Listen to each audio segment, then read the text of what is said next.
जी हां, ईडी जांच एजेंसी प्रवर्तन निदेशालय जिस हथियार के जरिए विपक्ष के नेताओं को गिरफ्तार कर रही थी, वही हथियार खत्म हो गया है।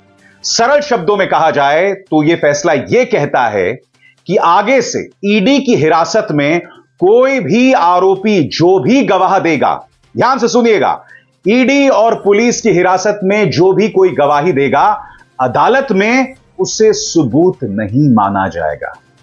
यानी कि इससे पहले क्या हो रहा था, किसी भी गवाह को बरगलाओ, दबाव बनाओ, वो गवाह जो है विपक्ष के नेताओं के खिलाफ बयानात देते थे और उन बयानात के आधार पर उन्हें गिरफ्तार कर लिया जाता था।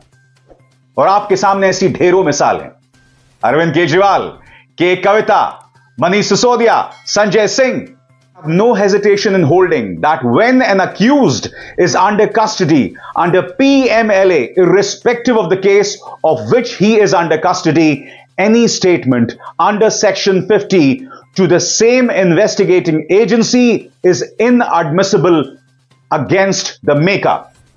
सेक्शन 50, गौर कीजिएगा दोस्तों, कोई भी बयान जो धारा 50 में दिया गया हो वो अदालत में सबूत के तौर पर नहीं माना जाएगा। क्योंकि होता क्या है दोस्तों, पीएमएलए यानी प्रिवेंशन ऑफ मनी लॉन्ड्रिंग, उसके अंतर्गत जिसे भी गिरफ्तार किया जाता था, वो व्यक्ति जो भी गवाही देता था उसी के आधार पर गिरफ्तार कर लिया जाता था। और आज मैं आपके सामने कुछ पात्र रखना चाहता हूं।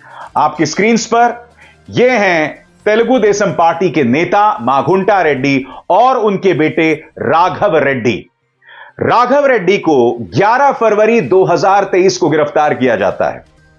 सीबीआई, ईडी दोनों की हिरासत में होते हैं और फिर ये गवाहियां देते हैं।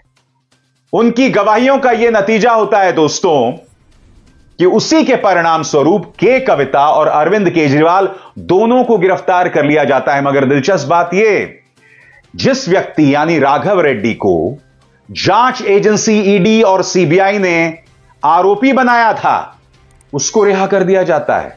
वो आरोपियों की लिस्ट में नहीं है। आरोपियों की लिस्ट में कौन है? अरविंद केजरीवाल और के कविता। राघव रेड्डी जांच से पहले ही दोष मुक्त हो जाते हैं। सुप्रीम कोर्ट ये सब देख रहा था। सुप्रीम कोर्ट ये देख रहा था कि किस तरह से एक व्यक्ति गवाही देता है, वो खुद बच जाता है और उसके बाद किसे जेल में डाल दिया जाता है? अरविंद केजरीवाल या के कविता। दिलचस्प बात यह है दोस्तों, अरविंद केजरीवाल को ईडी के मामले में बेल मिल चुकी है, के कविता जेल से रिहा हो चुकी हैं। और इसकी पोल खोल अरविंद केजरीवाल ने अदालत में की थी, मगर उनकी बात को अनसुना कर दिया गया था। क्या कहा था अरविंद केजरीवाल ने? आपके स्क्रीन पर केजरीवाल ने एक अदालत में कहा था कि माघुंटा रेड्डी ने अपना बयान बदल दिया था जब उनके बेटे को 5 महीने तक जेल में रहना पड़ा था। उन्होंने अपना बयान बदला 16 जुलाई 2023 को और 18 जुलाई को उनके बेटे राघव रेड्डी को रिहा कर दिया जाता है। इन तारीखों पर गौर कीजिए दोस्तों। माघुंटा रेड्डी अपना बयान जो है 16 जुलाई 2023 को बदलते हैं और 18 जुलाई को उनका बेटा राघव रेड्डी जो है वो रिहा कर दिया जाता है। 11 फरवरी 2023 ये वो तारीख है जब माघुंटा रेड्डी का जो बेटा है राघव रेड्डी, उसे गिरफ्तार किया जाता है। जी हां, उसके बाद जैसे कि अरविंद केजरीवाल ने बताया, 16 जुलाई 2023 को माघुंटा रेड्डी अपना बयान बदल देते हैं और 18 जुलाई 2023 को उनके बेटा रिहा हो जाते हैं। मगर बात वहां नहीं रुकती। अब आपको गौर करना पड़ेगा एक और तारीख पर। इस खबर पर गौर कीजिए। Andhra Pradesh Ongole MP Magunta Reddy resigns from YSR Congress. और इस तारीख को देखिए, 28 फरवरी 2024।